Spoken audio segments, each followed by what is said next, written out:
Mga kapamilya ni Ana, mga nagbagang balita sa News Patrol karong buntaga. Duha ka mga IED na recover sa militar nga gitanon kilid sa dalan sa barangay Pangibiran, Mabini, Combal Province. Duha sab ka armado nadakpan sa Kapalong, Davao del Norte. Ubang Muslim sa Davao City, suportado ang lakang ni Miswari nga himuong independent ang Mindanao. Ug mga pinasahing nga float gibida atol sa pamulak sa Kadayawan. Mga kapamilya ni Ana, mga detalye sa News Patrol. Nakarecover og duha ka improvised explosive device ang militar sa kilid sa dalan sa barangay Pangibiran, Mabini, Compostela Valley Province niadtong Sabado. Si Danjo Revilla sa report. Temporaryong gisiradaan sa mga sundalo ang dalan sa barangay Pangibiran, Mabini, Combal Province na adtong Sabado. Human na diskubrihan ang duha ka improvised explosive device nga gibutan sa sagbutang bahin. Na-recover sa mga miyembro sa Explosive and Ordnance Division sa 71st Infantry Battalion ang duha ka tag 3 kilos nga mga landmine nga gihikot sa mga kahoy. Aron masigurong dili makabuto, gidisarm dayon kini sa EOD. Very instantly, very swiftly gi-recover nato ang duha ka landmine. Maayo na lang kay walay dili nagbuto ug walay na samdan nga mga civilian.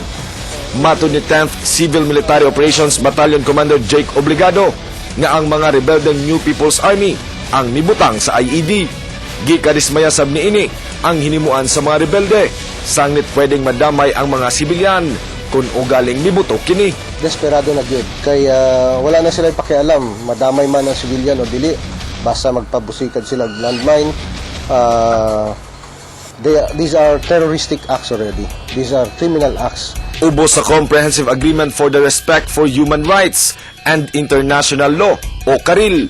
Hugot nga gibawal ang paggamit og mga landmine kay pwede kining makadamay og mga inosenteng tao. Danjo Revilla, ABS-CBN News. Hiralihan sa ubang mga residente ang Loreto. Sa Loreto, Agusan del Sur, ang kampanakan di nahimutang ang opisina sa East Mincom. Hangyo sa grupo nga undangon na ang militarisasyon sa lugar. Balikan ta si Danjo Revilla sa report. Atubangan sa headquarters sa Eastern Mindanao Command sa Panakan, Davao City, nibalik sa pagpadayag sa ilang sentimento ang kapin 200 ka mga residente sa Loreto, Agusan del Sur nga miyembro sa kaugpungan alang sa kalambuan o kasaka. Uban ang mga progresibong grupo panawagan nila nga undangon na ang militarisasyon sa ilang lugar.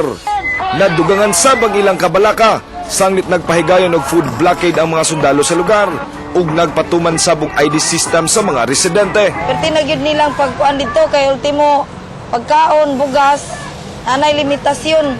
Ihapon pila imong anak, nya ang pinakadagan nga ilang ipasulod kung magpalit kag bugas, 10 kilos kada pamilya. Pero gihimakak sa Ismencom ang pasangil sa mga nagprotesta.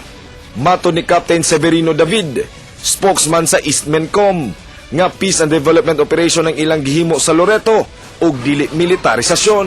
Duda sab sila nga naimpluwensyahan sa mga progresibong grupo ang mga residente. Na-influence lang yung mga taong yan ng mga militant groups. Actually, hindi naman sila talaga ideologues. Mukhang binigyan sila ng false info na pumunta rito. Pero actually, hindi naman.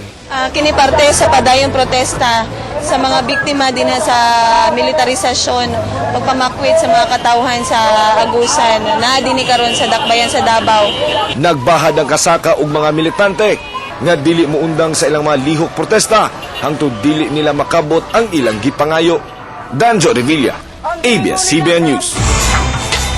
Duha ka mga lalaking armado nga gipang-aresto sa pulis sa Kapalong, Davao del Norte human napakya sa pagpakita og papeles sa ilang gipangdalang armas. Si Claire Cornelio sa report.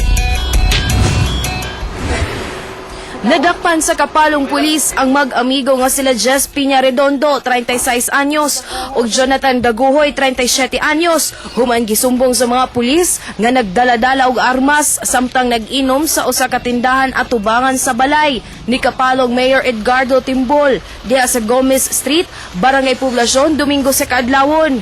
Ato sa pagresponde sa kapulisan, walay napakitang lisensya ang mga dinakpan.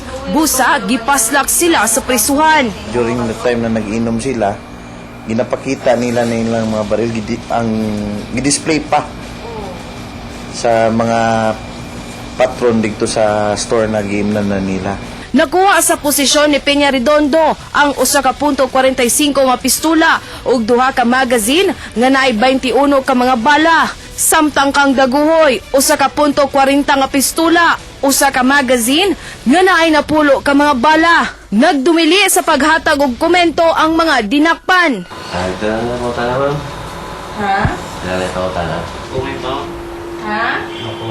Sa inisyal nga investigasyon sa Kapalong Pulis, nasayrang si Peña Redondo usa di ay ka security detail sa usa ka konsehal sa Kapalong. Samtang si Daguhoy, usa ka ex-marine. Si Mr. Peña Redondo, identified ni siya as part of the security detail ni Attorney Chichina Lim.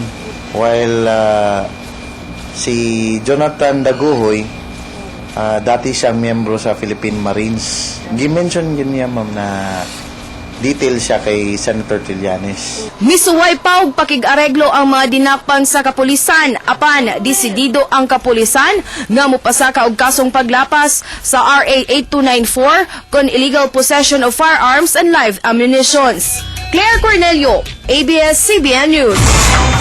Suportado sa MNLF sa Davao ang panawagan ni Normy Suari nga mahimo ng independent ang Mindanao. Si Vina Araneta sa report. Gihawag sa Davao Region State Revolutionary Concern sa Moro National Liberation Front si Presidente Noynoy Aquino nga moadto sa Hulo Sulu aron istoryahan si Professor Normy Suari bahin sa peace process. Una nang nanggawa sa mga balita nga nagdeklara og independence si Suari nitong Hulyo 29, 2013 tungod kay wala na tuman sa administrasyong Aquino ang ubang peace provisions sa 1996 Peace Accord sa MNLF. Gikwestiyon ni Suari ang Bangsamoro Peace Framework tali MILF o gobyerno. Sumala sa MNLF ang ngayon lang kini ilabi na nga naabuso na ang Mindanao. Tinuod lang, kita doon sa Mindanao, nahog magitag milking cow. Kung seryoso ang ato ang palasyo, ang ato ang presidente, siya mismo ang magkikistorya, I will volunteer myself to join, to go with the President of the Philippines, to go to Hulo. Gihawag sab nila si Davao City Mayor Rodrigo Duterte nga motabang sa peace process. Ila hinuong gisiguro nga motabang sila sa pagbantay sa Davao City. Ilabi na kay gilaw sa grupo nga himuong capital city sa giduso nga independent Mindanao. Request also the presence of our Honorable Mayor of Davao City nga muuban dito para malingkuran, mapakita yun ang seriousness, sa seryoso concern yun sa ato ang national government. Nagatabang mi nga ang Davao City peaceful, labi na sa ato ang peace and order, nagatabang gibi mag-monitor kung kinsay mo sulod og magawas diri kay para maiwasan nato ang kagubot nga dili matrigger ang Davao City, ma-spare gyud ang Davao City.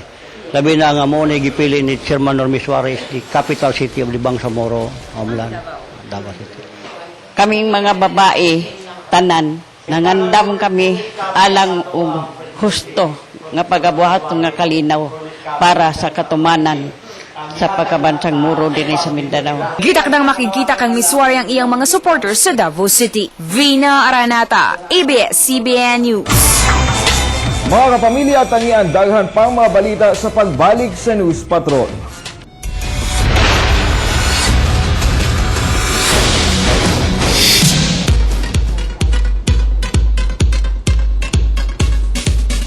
Mga kapamilya, nagatubo mo sa storyang It Takes a Village to Raise a Kid na kinahanglan nato ang tabang sa ubang tao sama sa mga parente, amigo o maski sa usa ka institusyon para mapadako og tarong ang atong mga anak ug ma-ready sila sa kinabuhi. Kung ang mga bata nang ginahanglan og giya, kita sab nga mga parents nang ginahanglan sab og kauban sa atong misyon. Pero syempre nasayod og convinced ta nga ang mutabang sa atong anak ug sa mga ginikanan kay proven and tested na. And we are very fortunate to have it as an example of such institution. An institution that for many years have been partnering with parents worldwide in reaching the kids' maximum potential through their Kumon math and reading programs. And here with us this morning is Teacher Jane Dose. Good morning, Teacher Jane. Good morning, Claudette. Ayan. Syempre na siya direct. She's a Kumon instructor para i-share sa ato kung unsa ang Kumon o ang Kumon method of learning. So ma'am, we come to the most basic question of Teacher Jay, no? Ano nga ba itong Kumon? And usually people relate this to math. Is it really all about math? Okay, Kumon method of learning comes from Japan, and we have it now here in the Philippines. Kumon learning centers have math and reading programs. Dalawa yan siya palagi. And aside from that, Kumon is also a supplementary activity learning for the children that aside from the school works, meron silang mga after-school program. Kumon also advocates daily study. Oo, so araw-araw silang gumagawa ng Kumon math and reading. That's nice. Ma'am, how is it different from the other learning methods? Ano po ba yung tulong na ibibigay niya? Okay, Kumon have this one, Kumon, the children starts at an easy starting point, and then they also go on their own pace. So they work on their own pace, they start with what they know, what they believe in, and then later on, what we want for them to do is to do advanced work. So once na yung bata nag-umpisa sila sa mababang level, we want them to have a more yung self-confidence nila, na ma-boost yung self-confidence nila. And then, later on, ma-reach na nila yung level nila. For a grade 3 students, let's say we'll start with a grade 1 work, and then later on, ma-reach na yung pang grade 3. And then, we do not stop with that. We want them to advance. We want them to go up to, siguro, grade 4, grade 5 material, and until maka-reach siya sa algebra or even calculus. Yes, and yung child po becoming independent and self-learner. Can you elaborate more on Independence. Okay. In Kumon, we do not teach the child all the steps. We want them to self-learn. What we want them to do is to study material. Kasi the materials of Kumon are with minute steps lang. Konti-konti lang yung difficulty na nire-raise niya every worksheet na meron sila. So what they do is they study the material, they learn on their own. Kasi I don't think parents would want to tutor their children all throughout na bawat merong bagong concept na inaaral sa school, tuturuan natin sila. So, they try to do it, and we call this, in psychology, we call this metacognition, yung learning how to learn. Okay. Ma'am, ano lang po yung right age for a child to study in Kumon? Yung mga baby, pwede na po ba mag-Kumon? Okay, there's no right or wrong age for a child to study in Kumon, no? However, when parents bring their children to us, medyo malaki na yung problema, yung difficulty nila, especially with math. So what happens is that napakalaki nung lag na kailangang i-fill in ng Kumon. So it's better, it's best if the parents would bring them in at an earlier age. So hindi tayo... Specific age po? Siguro mga 3 years old, as long as they are already ready for the work. So we can have the instructors, the teachers in Kumon, assess the child and see if the child is already ready for work. Ano naman po yung advantage of Kumon over other learning methods of supplementary education? Yung, meron po ba kayong sikreto sa pag-instruct ninyo sa inyong mga students? Okay. What Kumon has, which the other centers do not have, or other alternative learning centers have, is that we don't only teach concepts in math and in reading. Hindi lang puro math or reading skills ang tinuturo. What we have in mind, or what our goal is yung life skills na kailangan matutunan ng bata, that even after school, pag nasa workplace na sila, that they still have. These life skills like yung perseverance, yung hindi ka mag-give up agad kapag may something na mahirap na ito, hindi ko na kaya, na hindi ka mag-give up dyan. Yung kanilang independence, that they don't need any people to help them out, but because they can figure out, because of that self-learning na sinabi natin kanina. That's right. Ma'am, kapag ang parent gusto enroll ang kanilang kids sa Kumon, how should they go about it? Alright, they just visit the Kumon centers. We have 5 centers here in Davao City, one in Maa, Matina, Buhangin, Barrio Obrero, Bahada. We also have Kumon centers in Tagum City and Mati. I think the numbers are flashed in the screen. So they can contact there, and then the first thing that they will have to do is to attend the parents' orientation. Okay. Thank you so much for sharing what Kumon is to us, and thank you also because I believe that there's another good news that you'll be sharing to our viewers, and please share it now, ma'am. Okay, good news to everyone. Kumon is having its 2-week free trial campaign,